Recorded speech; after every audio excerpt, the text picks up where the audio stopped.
ग्रहण समारोह के लिए हमारी 35 की कार्यकारिणी प्रदेश स्तर की है, उसको शपथ ग्रहण के लिए यहाँ आमंत्रित किया गया था। और सर्वप्रथम पहले हमारे बीच में जो मीडिया बंधु आए हैं, मैं उनको शुक्रिया अदा करता हूँ कि जो अपना समय निकाल करके हमारे बीच में उपस्थित हुए हैं। आज के कार्यक्रम का जो है सूचना सभी लोगों को दी गई थी कि मात्र 35 की कार्यकारिणी जो प्रांत की है, गठन की गई है, उसी का शपथ ग्रहण होना है।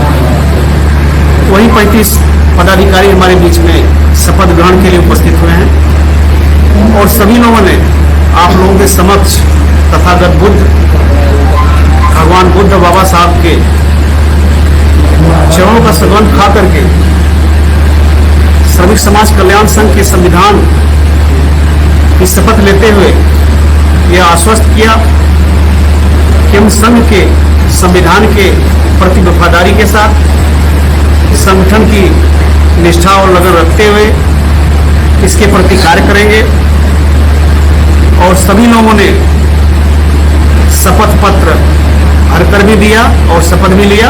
इसके साथ ही आज की हमारी जो तत्कालिक बैठक हुई प्रदेश कार्यकारिणी की, उसमें जो ज्वलंत समस्याएं थी, जैसे कर्मचारियों की समस्याएं थी, कर्मचारियों को डीए न लगना, लगभग प्रदेश सरकार से 12% महंगाई भत्ता इस समय निगम कर्मचारियों को कम मिल रहा है।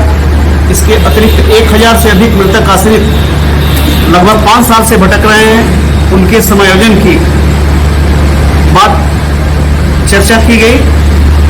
उसके अतिरिक्त वर्तमान में जो संविदा चालक परिचालक हैं, जिनकी अकारण संविदा समाप्त कर दी जाती है, 5560 किलोमीटर के नाम पर उनकी वसूली की जा रही है, इसके संबंध में चर्चा हुई। संविदा चालक परिचालकों के उनके जो सेवा नियमावली नहीं बनी है, उसके संबंध में चर्चा की गई। हमारे जो टेक्निकल कर्मचारी हैं, अप्रेंटिस के कर्मचारी हैं, उनको बहुत कम पारिश्रमिक दिया जा रहा है। कम से कम 15,000 पारिश्रमिक उनको बढ़ाने की बात की गई, 20,000 की बात की गई। इसी के साथ ही जो हमारे डोएक कर्मचारी पूरे प्रदेश में वर्तमान में जो टाइपिंग का काम करते थे, कंप्यूटर ऑपरेटर नगण्य हो गए हैं निगम में, उनके स्थान पर डोएक कंप्यूटर ऑपरेटर हैं, उनके पारिश्रमिक की बात की गई 10% प्रति वर्ष बढ़ाने की, 30,000 कम से कम उनका वेतन फिक्स किया जाए। जो संविदा चालक परिचालक हैं, उनका पारिश्रमिक इधर नहीं बढ़ा है, उनकी तत्काल पारिश्रमिक बढ़ाने की बात हुई।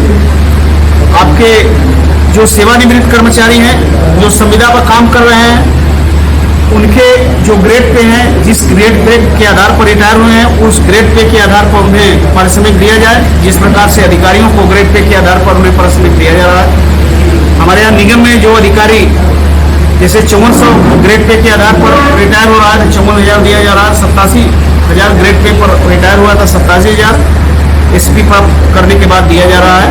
सेवानिवृत्ति के उपरांत यदि वो हमारे यहाँ पार्ट टाइम काम कर रहा है तो उसी की भांति जो संविदा के कर्मचारी यदि काम करना चाहते हैं तो उनका भी अधिकारियों की भांति जिस पे ग्रेड पर रिटायर हुए हैं, उन्हें वो पे ग्रेड दिए जाने का हम लोग चर्चा किया, मांग किया है।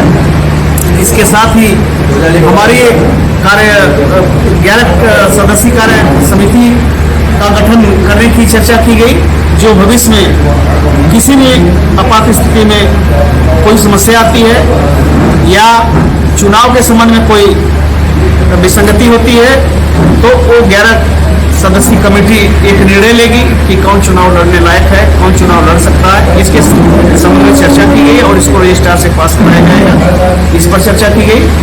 आपके 2001 तक के जो अभी तक मृतक आश्रित आपके जो संविदा पर काम कर रहे हैं, उनको नियमितीकरण की बात है।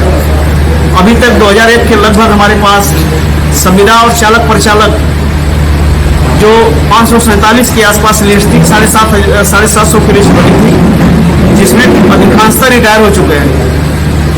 लगभग 200-300 आदमी बचे हैं, उसको भी अभी तक नियमित नहीं किया गया, उसको नियमितीकरण की बात की गई।